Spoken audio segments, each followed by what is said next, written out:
من الشیطان اللعین الرجیم بسم اللہ الرحمن الرحیم الحمد للہ رب العالمین والصلاة والسلام علی اشرف الانبیاء والمرسلین وعلی آلہ الطیبین الطاہرین المعصومین ولعنۃ اللہ علی اعدائہم اجمعین۔ ہماری بحث تداخل اسباب میں تھی کہ اگر دو شرط آ جائیں تو ان کے لیے ہمیں دو جزا چاہیے یا وہ دو شرط جو ہیں سبب جو ہیں وہ تداخل کر جائیں گے اور ان کے لیے ایک مسبب کافی ہوگا۔ تداخل اسباب میں ہم نے یہ دیکھنا ہے کہ جب حدوث جزا عند حدوث شرط ہے یا ثبوت الجزا عند حدوث شرط ہے۔ اگر حدوث عند الحدوث ہے تو پھر ہر سبب اور ہر شرط کے ساتھ ایک مسبب جو ہے وہ حادث ہو جائے گا، عدم تداخل ہو گیا۔ اگر ثبوت ہے، ہونا چاہیے، حادث ہونا ضروری نہیں ہے، وہ مسبب پہلے سے اگر ہے تو ایک سبب جب آیا تو دوبارہ اس کے لیے سبب نہیں آئے گا، تو یہ تداخل اسباب ہو گیا۔ تداخل اسباب ہے، تداخل مسببات ہے۔ تداخل اسباب عالم جعل میں ہے، تداخل مسببات جو ہے وہ عالم امتثال میں۔ ابھی ہم عالم جعل کی بات کر رہے ہیں، اسباب کی بات کر رہے ہیں۔ اور اگر ہم کہیں کہ حدوث جزا ہے عند حدوث شرط، حدوث تو ہر شرط کے آنے پر آپ کو کیا چاہیے؟ جزا چاہیے۔ اسباب میں تداخل نہیں ہوا، اگر ثبوت ہو تو پھر ہو سکتا ہے۔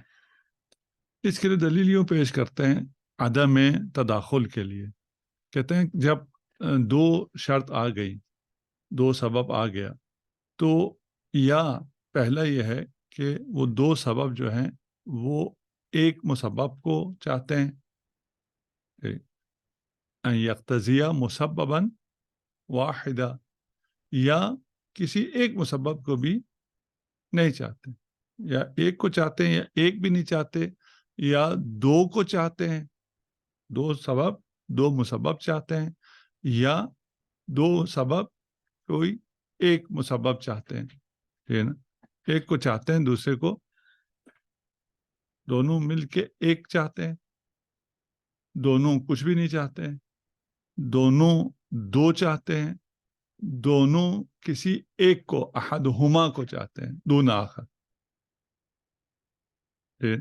ان دو سبب میں سے ایک سبب مسبب کو چاہتا ہے، دوسرا سبب مسبب کو نہیں چاہتا۔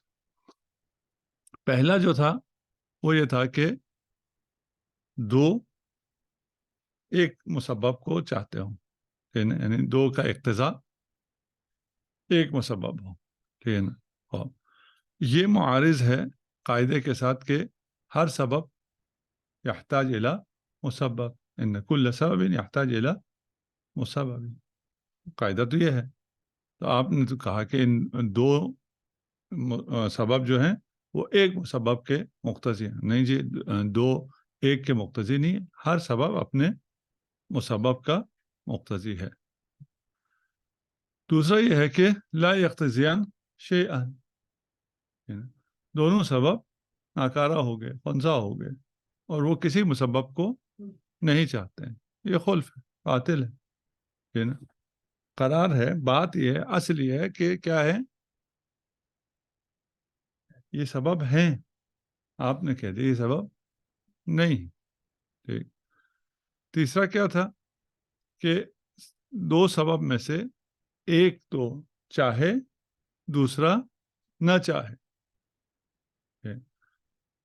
اگر آپ کو نیند آئے تو وضو کرو، اگر آپ نے بول کیا تو وضو کرو، ان میں سے آپ کہیں نیند کو تو وضو چاہیے، بول کو وضو نہیں چاہیے، کیونکہ ترجیح بلا مرجح ہے، ٹھیک۔ چوتھا کیا ہوا؟ چوتھا یہ ہوا کہ ہر سبب کو مسبب چاہیے، بول کو بھی وضو چاہیے، نوم کو بھی وضو چاہیے، ٹھیک۔ جب یہ باقی تین ممکن نہ ہوا تو متعین کیا ہو گیا؟ لکلی سبب مسبب. ٹھیک ہے. اور جب یہ متعین ہو گیا تو یہ کیا ہے؟ عدم تداخل ہے. ٹھیک. عدم تداخل کا یہ بیان ہے. صاحب کفایہ نے اس طرح بھی کہا ہے، جو ہم نے پہلے بھی اشارہ کیا تھا، کہ ظاہر شرط کیا ہے؟ جملہ شرطیہ کا ظاہر بالوضع کیا ہے؟ حدوث عند الحدوث ہے، نہ کہ ثبوت عند الحدوث. بالوضع قاعدہ آپ کا جملہ شرطیہ دلالت کرتا ہے حدوث عند الحدوث پر، حدوث جزا عند حدوث الشرط، نہ ثبوت الجزا عند حدوث الشرط پر. یہ دلالت کیونکہ بالوضع ہے، ٹھیک ہے، تو اس کا اقتضاء کیا ہے؟ عدم تداخل ہے.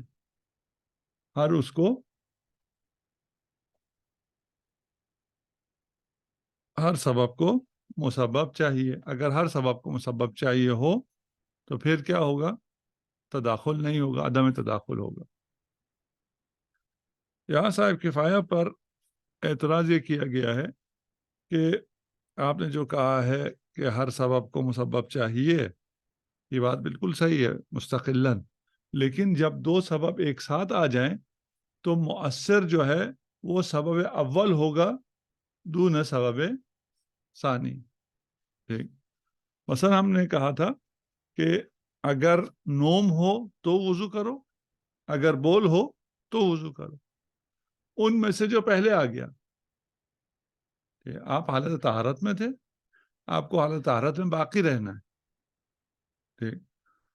کوئی عبادت ایسی کر رہے جس میں آپ کو حالت طہارت پہ باقی رہنا ہے، تو آپ کو کیا کہا جائے گا؟ آپ کو کہا جائے گا کہ اگر کیا ہو، نوم آ جائے جس نے آپ کی طہارت کو ختم کر دیا ہے، تو آپ وضو کرو. نوم کے بعد بول بھی ہو گیا. اب یہ آپ کے طہارت کو بول نے ختم کیا ہے، آپ پہلے ہی طہارت میں نہیں تھے. وضو کس کے لیے چاہیے تھا؟ آپ کو طہارت کے لیے چاہیے تھا. تو وہ طہارت کس نے؟ نوم نے ختم کیا.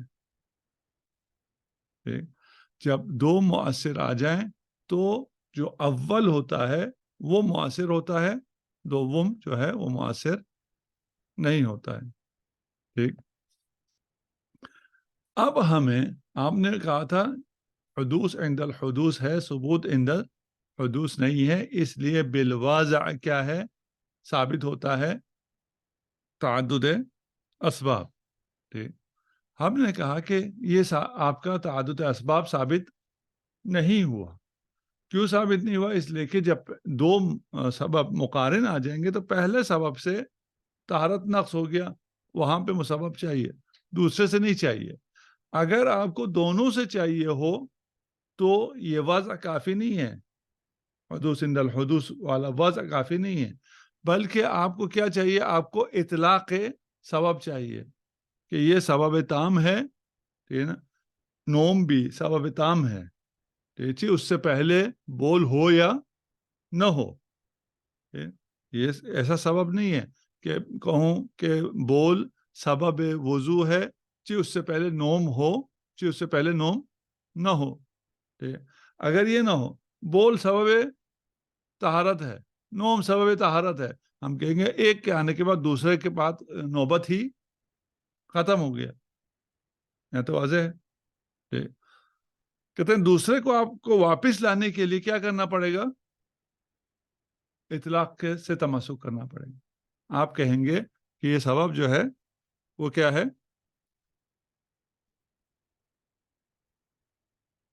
جی، یہ سبب جو ہے یہ سبب تام ہے. ٹھیک ہے. خوب. بس ہمیں جو صاحب کفایہ نے کہا تھا عدم تداخل کو حاصل کرنے کے لیے صرف وضع کی سے ثابت نہیں ہوتا ہے کہ یہ حدوث جزا عند حدوث شرط کے لیے واضح ہوا ہے، نہ ثبوت جزا عند حدوث شرط شرط دونوں جگہ حادث ہے نا. اس کے بعد واضح کیا کہتا ہے؟ حدوث کہتا ہے تو کیا ہوگا؟ عدم تداخل. ثبوت کہتا ہے تو پھر ہو جائے گا تداخل. اس لیے کہ شرط کہتا ہے ہونا چاہیے، تو یہ ہے نا، وہ پہلے سبب کی وجہ سے ہے، ہونا چاہیے ہے. شرط اگر کہتا ہے نہیں ہونا نہیں چاہیے، حادث ہونا چاہیے نا، تو پہلے سے ہونا ضروری ہے؟ نہیں، پہلے سے ہونا نہیں ہے. بس یہاں پر ہم نے جو صاحب کفایہ پہ اعتراض کیا وہ یہ ہوا کہ یہاں پر صرف وضع ایسے نہیں ہے، وضع کے بعد ہمیں اطلاق بھی چاہیے. وضع و اطلاق کو آپ جب دونوں کو ملائیں گے تو پھر کیا ہو جائے گا؟ عدم تداخل حاصل ہو جائے گا، عدم تداخل حاصل ہو جائے گا، جو کہ مبنا ہے ابھی صاحب کفایہ کا، اور باقی مشہور بھی عدم تداخل پر ہیں. ٹھیک. جو لوگ تداخل کا ادعا کرتے ہیں وہ کیا کہتے ہیں؟ یہ تداخل کیسے ہے؟ تداخل اسباب کی بات ہو رہی ہے. وہ کہتے ہیں کہ اطلاق تعلق وجوب بماہیہ، یعنی دلیل جو ہے وہ اقتضا کرتی ہے طبیعی وضو کو. جب سبب اول کی وجہ سے وہ طبیعی حاصل ہو گیا، طبیعی دلیل اور وہ سبب جو ہے وہ طبیعی الوجود کو کا مقتضی ہے.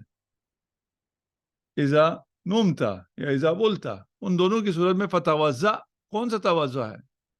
طبیعی وضو ہے. سبب اول کی وجہ سے طبیعی وضو آ گیا، ٹھیک ہے نا. ثانی کیا کہے گا؟ سبب ثانی کی وجہ سے بھی دوبارہ چاہیے، مسکوت عنہ ہے. طبیعی چاہیے تھا، وہ موجود ہے. ٹھیک. اب یہ جناب علی اس کو کیا ہے؟ بالحدوث یا بالثبوت وضع کے ذریعے ثابت ہو رہا ہے کہ یہ دوسرا طبیعی چاہیے نہیں چاہیے، یہ سارا نہیں. ٹھیک ہے. ہاں. بس اگر اس کا یہ ہو گیا کہ اگر ہم بالوضع کی بات کرتے ہیں تو وضع ہمیں ثابت کرتا ہے عدم تداخل. اگر ہم اطلاق کی بات کرتے ہیں تو اطلاق ثابت کرتا ہے کس کو؟ تداخل کو. ٹھیک ہے نا. ہاں. ادھر سے صاحب کفایہ مشہور آگے کہتے ہیں ہم نے ان کی بات مان لی، یہ تداخل والوں کی بات مان کے ہم نے کہا کہ تداخل اس صورت میں ہے کہ وہ طبیعی جزا کا متقاضی ہے. طبیعی جزا پہلے کے آنے سے ہو جاتا ہے، دوسرے کے لیے ضروری ہے یا نہیں ہے. یہاں مقدمات حکمت کا اطلاق کہتا ہے کہ دوسرا ضروری نہیں ہے. ہم کہتے ہیں آپ نے جو ثابت کیا وہ مقدمات حکمت سے ثابت کیا، ہم جو ثابت کر رہے ہیں وضع سے ثابت کر رہے ہیں، اس لیے کیا ثابت ہو جائے گا؟ عدم تداخل ثابت ہو جائے گا. ٹھیک. بس خلاصہ کیا ہو گیا؟ خلاصہ یہ ہے کہ عدم تداخل ثابت ہے. اگر پہلے آپ آئے، آپ نے سلام کیا، بعد میں دوسرا آیا، دوسرے نے سلام کیا، دو آدمیوں نے سلام کیا. یہاں پر جب اسباب دو ہو گئے، مسبب کیا ہے؟ وجوب رد سلام. ٹھیک ہے نا. دو سلام ہوگا یا ایک سلام کافی ہو جائے گا؟ ہر سلام کے جواب میں سلام واجب ہے. یہ نہیں کہوں گا کہ بھئی میں آپ کا جواب سلام جو ہے اس کے جواب میں کیا چاہیے تھا؟ طبیعی ہے وعلیکم السلام. ٹھیک ہے نا. جو پہلے کہا تو طبیعی موجود ہو گیا نہیں ہو گیا؟ ہو گیا. پھر دوسرا جو آ رہا ہے اس کو میں کیوں سلام کو جواب دوں؟ ٹھیک ہے نا. ہو سکے وہ طبیعی وعلیکم السلام یہاں موجود ہے، وہ لے لو. ٹھیک ہے. نہیں بھائی، ہر سبب اپنا مسبب چاہتا ہے. ٹھیک ہے نا. اصل جو ہے وہ عدم تداخل ہے. اصل جب عدم تداخل ہو گیا کہاں؟ اسباب میں. ٹھیک ہے. تو ہم آ کے اب دیکھتے ہیں بھئی اسباب میں تو ہم آپ سے ہار گئے اور آپ نے عدم تداخل کہا. ہم آتے ہم کہتے ہیں جناب مسببات میں ہم آ کے تداخل کے قائل ہو جاتے ہیں. ہم آپ کو کہتے ہیں کہ اگرچہ در مقام سبب عدم تداخل تھا، لیکن مسببات میں آ کے تداخل ہے. تداخل کا مطلب یہ ہے کہ ایک مسبب کافی ہے. سبب تو کہتا تھا دو چاہیے. جیسے اگر کوئی مجنب ہے اور وہ مس سے میت بھی کر لیتا ہے، ہمارے پاس دلیل ہے کہ اس کے لیے ایک غسل کافی ہے. کہ وہ اگر جنابت کی نیت سے غسل کر لیتا ہے تو وہ مس میت کے لیے بھی کافی ہے. اگرچہ اسباب میں آپ کی بات صحیح تھی، حدوث عند الحدوث تھا. ہر سبب، جنابت کا سبب بھی مجنب جو ہوا ہے اور مس میت کا سبب بھی اپنے اپنے لیے الگ الگ غسل مانگتا تھا. لیکن مسبب کی جگہ آ کے کیا ہو گیا؟ ایک ہو گیا. ابھی آپ نوم اور بول کی مثال دے رہے تھے، اذا ناما اور اذا بالا. دونوں میں آپ نے ثابت کر دیا کہ یہ دونوں مستقل سبب ہیں اور تداخل اسباب نہیں ہیں. لیکن مسببات میں کیا ہے؟ یہ تو سب کو پتہ ہے، وضو آخر میں ایک ہی کرنا ہے نا. ابھی آپ اٹھ کے آئے ہیں، اس کے پہلے جو مرضی کیا ہے آپ نے، وہ نماز سے پہلے ایک وضو کرنا ہے. وہ یہ نہیں دیکھنا کہ اس سے پہلے میں نے کیا کیا تھا. بس تداخل اسباب نہیں ہے، لیکن تداخل مسببات ہے. ٹھیک. ہم کہتے ہیں یہ جو آپ نے کہا ہے، یہ باتیں آپ کی بالکل صحیح ہیں. یہ موارد جو آپ نے گنائے ہیں، یہ موارد آپ کے صحیح ہیں. لیکن مسئلہ یہ ہے کہ اصل کیا ہے، قاعدہ کیا ہے؟ قاعدہ مسببات میں بھی عدم تداخل ہے. یہاں کیوں تداخل ہے؟ یہاں دلیل آئی ہے. جہاں پر دلیل ہو اور دلیل کی وجہ سے وہ ہو جائے، ایک غسل کافی ہو جائے اگر وہ جنابت کی نیت کرتا ہے یا وہ اگر جمی کی نیت کرتا ہے، اس کی وجہ سے کافی ہو جاتا ہے. خوب یہ دلیل ہے. دلیل کیا ہے اس کا ہمیں کوئی مسئلہ نہیں ہے. ٹھیک ہے نا. پس قاعدہ سبب میں بھی اور مسبب میں بھی کیا ہو گیا؟ عدم تداخل ہو گیا. صرف ایک بات یہ رہ گیا کہ ہم عدم تداخل کو مسببات میں ثابت کریں اور کہیں اس کی دلیل کیا ہے. صاحب کفایہ اور مشہور جو ہے وہ دلیل یہ دیتے ہیں کہ ایک ممکن یہ ہے کہ یہ دونوں جو سبب ہیں ان کا کوئی اثر نہ ہو، کوئی مسبب ہی نہ ہو. جیسے ہم سبب میں کہا تھا ویسے ہی اب مسبب میں کہنا شروع کریں. ٹھیک. وہاں بھی ہم نے یہ کہا تھا نا کہ دونوں سبب کا کوئی اقتضا ہی نہیں ہے. یہاں کہہ رہے ہیں دونوں سبب کا اثر نہیں ہے، یعنی کوئی مسبب ہی نہیں ہے، کوئی ایک مسبب بھی نہیں ہے. دو سبب کے آنے کی وجہ سے تداخل ہے مسببات ہونے کے لیے. یہ تو خلف ہے. یہ ہم تو کہہ رہے ہیں یہ سبب مسبب ہے، دو سبب ہیں، دو مسبب ہیں، آپ نے دونوں کو ہی ختم کر دیا. ان میں سے ایک اثر رکھتا ہے، دوسرا نہیں رکھتا ہے. لا علی التعین. دو مسبب ہیں، دو سبب ہیں، ان دو سبب میں سے ایک کا مسبب تو ہے، دوسرے کا مسبب نہیں ہے. مسبب میں آ کے تداخل ہو گیا، لیکن کس کا مسبب ہے کس کا مسبب نہیں ہے؟ لا علی التعین. یہ کیا ہو جائے گا؟ ترجیح بلا مرجح ہو جائے گا. احدہم المعین مسبب رکھتا ہے، دوسرا مسبب نہیں رکھتا ہے. یہ بھی کیا ہو جائے گا؟ ترجیح بلا مرجح ہو جائے گا. چوتھا کیا ہو گیا؟ دونوں اثر رکھتے ہیں. ٹھیک. بس عدم تداخل اسباب میں بھی اور مسببات میں بھی ثابت ہو گیا. ٹھیک. اب ہم صرف اتنا آپ کو بتانا چاہ رہے ہیں کہ اگر تداخل صحیح ہو، آپ تداخل کے قائل ہوں، تو آپ کو اس کے لیے کیا کرنا پڑے گا؟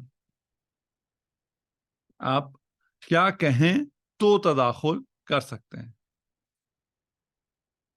پہلے بات یہ کہہ سکتے ہیں کہ آپ کہیں بھائی ہم تداخل کے قائل ہیں، اور ادھر سے اس قاعدے کے بھی قائل ہیں کہ ہر سبب کو مسبب چاہیے. یہ تو سب کو معلوم ہے، ہر سبب کے لیے مسبب لازم ہے. اس کے باوجود آپ تداخلی کیسے ہو سکتے ہیں؟ آپ کو تو عدم تداخل کے قائل ہونا چاہیے تھا. صرف ایک صورت میں ہو سکتے ہیں کہ ہر سبب کو مسبب چاہیے الا ان کے وہ مسبب کسی اور سبب کی وجہ سے پہلے سے آیا ہوا ہو. قاعدہ تو یہی ہے کہ ہر سبب کو مسبب چاہیے. آپ کے صرف یہ قاعدہ وہاں ٹوٹ جاتا ہے جہاں پر وہ مسبب پہلے سے آیا ہوا ہو. ٹھیک. اگر وہ قاعدہ وہاں پر ٹوٹ جاتا ہے تو پھر کیا آ جائے گا؟ تداخل اسباب ہو جائے گا. ٹھیک. ہاں. تداخل اسباب بھی کہیں مسببات کہیں دونوں یہ والا ٹھیک کریں گے یہ ٹھیک ہو جائے گا. دوسرا آپ کیا کر سکتے ہیں؟ آپ کے مسبب جو ہے وہ طبیعی ہے، طبیعت ہے، ایک عمل مسبب است. اگر وہ آپ کا متعلق جزا طبیعت ہے اور وہ ماہیت مطلقہ ہے، ماہیت مطلقہ قابل تکرار نہیں ہے. ٹھیک ہے نا؟ ہاں. مثلا آپ سے جو فتوضع کہا جا رہا ہے یہ فرد وضو ہے، طبیعی وضو ہے. یہ جو طبیعت ہے اس میں نہ وحدت ہے نہ کثرت. ٹھیک ہے. یہاں پر بھی کیا ہو جائے گا؟ تداخل صحیح ہو جائے گا. ٹھیک. ہاں. تیسری بات جو آپ کر سکتے ہیں وہ یہ ہے کہ مسبب جو ہے وہ خود سبب ہوتا ہے. مسبب اور سبب جو ہے ان میں استقلال نہیں ہے. ٹھیک. مسبب سبب سے الگ نہیں ہے. ٹھیک. یہی مسبب جب تعالی کرتا ہے تو سبب بنتا ہے، یہی سبب جب تنزل کرتا ہے تو مسبب بنتا ہے. جب یہ دو چیزیں ہیں ہی نہیں تو دو کیسے بن جائیں گی؟ دو سبب کے آنے کی وجہ سے دو مسبب بن جائیں، یہ دونوں جو ہیں وہ ایک ہے، ان میں کوئی استقلال ہی نہیں ہے نا. ہاں. آپ کو اگر کہا گیا وضو کرو تو وضو کرو جو کہا ہے اسی کا وجود نازل وضو ہے. ہاں. اگر ان تینوں میں سے کچھ آپ مانتے ہیں تو پھر کیا ہو جائے گا؟ تداخل ہو جائے گا، والا نہیں ہو جائے گا. اس کے بعد ایک بحث اور کرتے ہیں، وہ یہ کہتے ہیں کہ ہم یہ ساری بحث جب کر رہے ہیں اس سے پہلے یہ بات جاننا بھی ضروری ہے کہ کبھی جزا قابل تکرار ہے اور کبھی جزا قابل تکرار نہیں ہے. آپ یہ ساری باتیں کر رہے ہیں تداخل عدم تداخل کی، لیکن جہاں جزا قابل تکرار ہی نہیں ہے وہاں تو تداخل خود بہت ہو جائے گا. ٹھیک. اذا خفیت الجدران، پھر کیا کرنا ہے؟ فقصر. واذا خفی الاذان فقصر. ٹھیک. ابھی دونوں ہو گیا، آزان بھی سنائی نہیں دیا اور دیوار بھی نظر نہیں آ رہی. کیا کریں گے؟ ایک نماز قصر کریں گے نا، کہ دو تو نہیں کریں گے. کیوں؟ اس لیے کہ جزا جو ہے وہ قابل تکرار نہیں. ٹھیک ہے. اگر عدۂ وطئ شبہ اور عدۂ طلاق دونوں جمع ہو گیا، ٹھیک ہے، یہاں کیا ہوگا؟ تداخل ہو جائے. ٹھیک ہے نا. اور بھی مثالیں ہیں. اگر مثلا ایک انسان مرتد بھی ہو گیا اور اس نے زنا بھی کر لیا، ٹھیک ہے، اس کو ایک دفعہ قتل کریں گے یا دو دفعہ قتل کریں گے؟ ایک ہی دفعہ قتل ہوگا. کیوں؟ قتل قابل تکرار نہیں ہے. یہ جو کہتے ہیں اس کو 5 سزائے موت دی گئی، آبس ہے. 5 سزائے موت کدھر سے دو گے اس کو؟ یہ رہا ہی نہیں، پہلی سزائے موت پہ چلا گیا. ٹھیک. ہاں. یہاں جو اس لیے تداخل نہیں ہے کہ ہمارا مبنا تداخل ہو جائے یا تداخل پہ دلیل ہو جائے. یہاں تداخل کیوں ہے؟ قابل تکرار ہی نہیں ہے. ٹھیک ہے نا. لیکن اگر وہ قابل تکرار ہو تو پھر کیا ہوگا؟ پھر ہماری بحث آ جائے گی. آپ کے پاس تداخل تمام ہوا ہو تو قابل تکرار ہو پھر بھی تداخل ہو جائے گا. ٹھیک. اور اگر آپ کا اپنا عدم تداخل ہو تو جو قابل تکرار ہے وہاں پہ کیا ہو جائے گا؟ عدم تداخل ہو جائے گا. ٹھیک. تو ادھر ہم تداخل و عدم تداخل سے کیا ہو گئے نکل آئے انشاءاللہ. اس کی تطبیقات ہیں فلاں ہیں وہ آپ خود پڑھیں. اس کے علاوہ اس میں اصل کیا ہے اگر مثلا ہم یہ فیصلہ نہیں کر سکے کہ یہاں تداخل ہے یا عدم تداخل ہے تو اس کا اصل کیا ہے، اصل کیا اقتضا کرتا ہے، اصل عملی کیا اقتضا کرتا ہے، تداخل اقتضا کرتا ہے یا عدم تداخل اقتضا کرتا ہے، یہ آپ خود پڑھ لیں گے انشاءاللہ. ہم تنبیہ دو میں جاتے ہیں. صلی اللہ علی محمد وآلہ الطیبین الطاہرین. اللہم صلی علی محمد.